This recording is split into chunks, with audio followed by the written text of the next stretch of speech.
D'après vous, quelle option, à part le fonctionnement du véhicule, est probablement la plus importante dans un véhicule accessible en fauteuil roulant? La porte coulissante automatique, n'est-ce pas? Si cette porte ne fonctionne pas, on ne peut ni entrer ni sortir du véhicule. Vous ne voulez pas penser à ça, mais vous devriez. On ne peut pas supposer que tous les systèmes sont identiques et qu'ils fonctionnent de la manière prévue par le manufacturier automobile. N'oubliez pas, les portes automatiques d'origine n'ont pas été conçues pour l'installation d'une rampe d'accès. Alors, puisque vous dépendrez du fonctionnement de cette porte, il est important de savoir ce que vous achetez. Je vais vous montrer.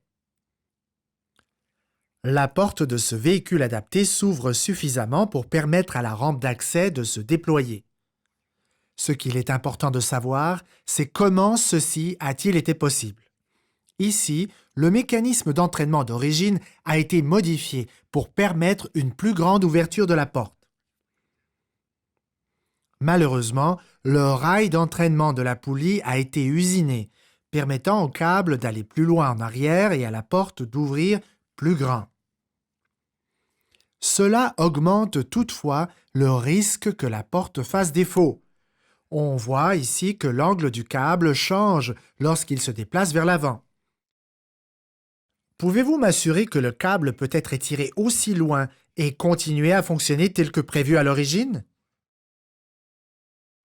Pourrait-il facilement glisser de sa position ou s'user inégalement?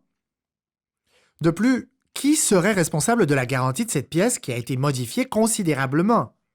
Le manufacturier automobile ou l'entreprise qui assure la conversion? Ce sont des questions importantes. Autre point à considérer.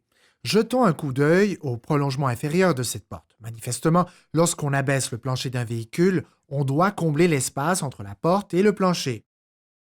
Ici, un panneau de plastique a été fixé dans le bas de la porte à l'aide de boulons et d'une seule plaque en acier qui relie le rail de la porte d'origine à celui de la nouvelle porte abaissée. Le reste du prolongement de la porte est formé seulement de deux morceaux de plastique recouverts d'une garniture.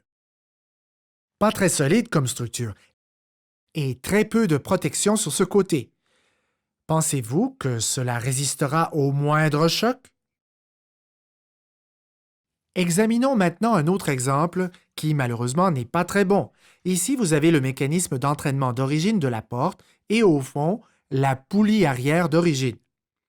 On semble avoir limé la partie du chemin du câble qui mène à la poulie pour permettre à la porte d'aller plus loin vers l'arrière et de s'ouvrir plus grand. Il n'est pas recommandé de limer les pièces ni d'étirer le câble. Si celui-ci n'est pas acheminé correctement, alors comment peut-il bien fonctionner? Et pour combien de temps?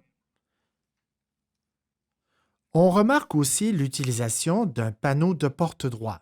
C'est simplement une plaque d'acier protégée par un écran en plastique. Ça semble bien. Mais comme vous voyez, ce n'est pas ce qu'il y a de plus solide. Si on considère que la porte automatique d'une fourgonnette accessible en fauteuil roulant est beaucoup plus sollicitée que la porte d'une fourgonnette standard, sans compter les risques accrus de défaillance pour une personne à mobilité réduite, s'il y a un endroit où on ne devrait pas couper les coins ronds, c'est bien la porte coulissante. En fait, plus on se rapproche du design du manufacturier automobile, mieux c'est. Et c'est exactement ce que fait Brownability. Dans le cadre de sa conversion, Brownability a prolongé le mécanisme d'ouverture et de fermeture de porte de 3 pouces et 3 quarts à l'aide de pièces provenant du manufacturier automobile. Ces pièces sont entièrement fonctionnelles et garanties. Ce mécanisme permet l'ouverture complète de la porte pour l'installation d'une rampe d'accès. La poulie, qui s'appuie ici, ne nuit pas au fonctionnement de la porte. Sans compromis, tout est bien aligné. Brownability ne fait pas toutes sortes de manœuvres pour arriver à faire fonctionner son système, mais concentre plutôt ses efforts sur la conception d'un système fiable. Après tout, vous dépendez de ce système. C'est à vous de choisir.